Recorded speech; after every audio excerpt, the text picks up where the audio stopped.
بەڵام با من یەک شتێک بە کچەکان بڵێم، ئەو کچانی کە زەواجیان نەکردووە و بالئەخەس ئەوانەی کە زەواجیان کردووە، مانەوەی زۆر لە ماڵ باوک، گوێگرتن زۆر بۆ دایک، ئەنجامەکەی زۆر زۆر خراپە.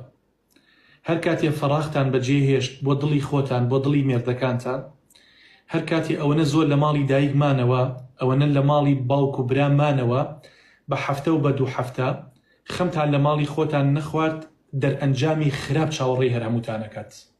باوەڕتان هەبێ کارەساتە لەم کاتەیە، باشە کە دنیای سۆشیال میدیا و دنیای فەسادە، بەلینکێک ئەگەیتە ماڵی فڵان کەس، بەلینکێک ئەگەیتە دەرەوەی وڵات، یعنی بەس ئەوە بە لەمسێک ئیتر ئەگەی بەوەی کە مەبەستە. نابێت فەڵاغ بۆ پیاوی خۆتان بەجێ بێڵن. دایک تاجە لەسەر سەرماندایانی، باوک پێڵاوەکانی وەکو جامانەی کەینە سەرمان، ئەوەنە مقدس و ئەوەنە بەڕێز و حورمەتیان هەیە. بەڵام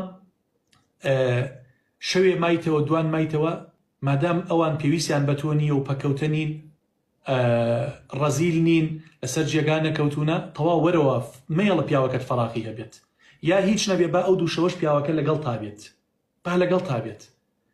یعنی هەندێک شت هەیە من ناتوانم، یعنی ئەسرارە ناتوانم هەندێک شت هەیە لەسەر شاشە باسی کەم.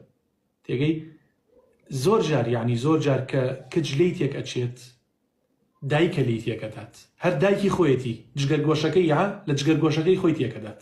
باشە جارێک ئێمە لە زەواجە کۆمەڵێشتمان هەیە ئەساسیاتن، کۆمەڵێشتمان هەیە سانەوین، یعنی شتی لاوەکین. باشە یعنی ئافرەتێ بڵێ من ئەگەر باشە خاوەن دوو مناڵ بێ، بڵێ ئەگەر جیام نەکەیتەوە، خانووی تایبەتم بۆ نەکەیت، من لێت جیابمەوە، لە ئەسڵدا ئەم ئافرەتە ئەم پیاوەی خۆش ناوێت، و لە ئەسڵدا ئەم ئافرەتە منەتی بە زەواج هەر نییە. ئەم بە دوای حەزەکانی خۆیەتی، بە دوای ئیسراحەتەکانی خۆیەتی، بە دوای دڵی مێردەکەیەوە نییە، بە دوای قوربانیەوە نییە. یعنی ناتوانێت قوربانی با بۆ پیاوەکەی، هەر ژنێک ناتوانێت قوربانی با بۆ پیاوەکەی، لە خۆشی و لە ناخۆشیە، لە فەقیری و لە دەوڵەمەنیە، لە لەشساغی و لە نەخۆشیە، لەگەڵ ئەم پیاوەیە نەبوو درۆکە ئەم ئافرەتە. ئەم ئافرەتە بە دوای مەسلحەتی خۆیەوەیەتی. بۆیە ئەمە سیفەتی ئافرەتی خراپە. هەر کاتێک لەبەر خانووی کرێ بیانووی لە پیاوەکەی گر، یان خانووی سربەخۆ بیانووی لە پیاوەکەی گر، یان من ئەگەر وان بۆ نەکەیت باشە نەمبیتە ئەو سەفەرە تەلاق وەرەگرم، ئەمە لە ئەسڵدا ئەم پیاوەی خۆشنەویستەوە، و لە ئەسڵدا ئەم کەسە لە مانای زەواج تێنەگەیشتووە. تێگەی زەواج یعنی کورازانی یعنی چی؟ بابە گەورەترین ئاەتی خوا زەواجە. ئەگەر زەواج لەم کوردستانەیە باشە هەڵوەشێتەوە، باشە خانەوادەکان هەڵوەشێنەوە، ئەم کوردستانە بێ بەچی بە فەحشا و بە بەڕەڵاخانە.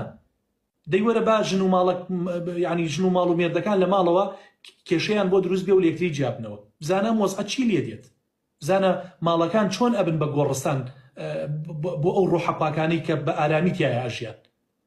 بۆی قوربانگیان، ئەگەر من ئەوە ینی نەسیحەتمە بۆ جەنابەت و بۆ هەموو ئەو کەسانی کە لەو حاڵەتەیە ئاژین، ئەگەر خێزانت پرتوبیانەکانی تەنها مەسەلەی خانووە، ئەگینا تۆی خۆشەوێت، ماڵ و مناڵی خۆشەوێت، ئەگەر خانۆکەی بۆ نەکەی لێت جیابێتەوە، ئەوە لە ئەسڵدا توی خۆش نەویستووە. بمبورە ئەم قسەیەک. من هەزارەها عایلە و خێزان هاتوونە بۆ لام، کێشەی خۆیان لام باس کردووە، بە فەزلی خوا زۆربەی هەرە زۆری خوای پەروەردگار یعنی وای کردووە الحەمدوللا سڵحکەن هەل لەو ژوورەیە کە من قسە بۆیان کردووە ئاشتەوە بن لەگەڵ یەکتریە، هەندێک تریش بە من چارەسەر ناکرێت، دیارە قەدەریان جیابوونەوە بووە. بۆیە ئەگەر ژنێ پیاوەکەی خۆش بێت، بیانووی هیچ و پوچی لێ ناگرێت. وەڵا ئەگەر خانوو خۆم بۆ نەکڕیت، سیارەم بۆ نەکڕی جیابمەوە لێت، جیابیتەوە بڕۆ حەد بۆ ماڵی باوکت بڕۆ، حەد بۆ ماڵی براکانت باشی، هەر بڕۆ بۆ لای بووکەکانتان، هەر لەوێ بۆ خۆت.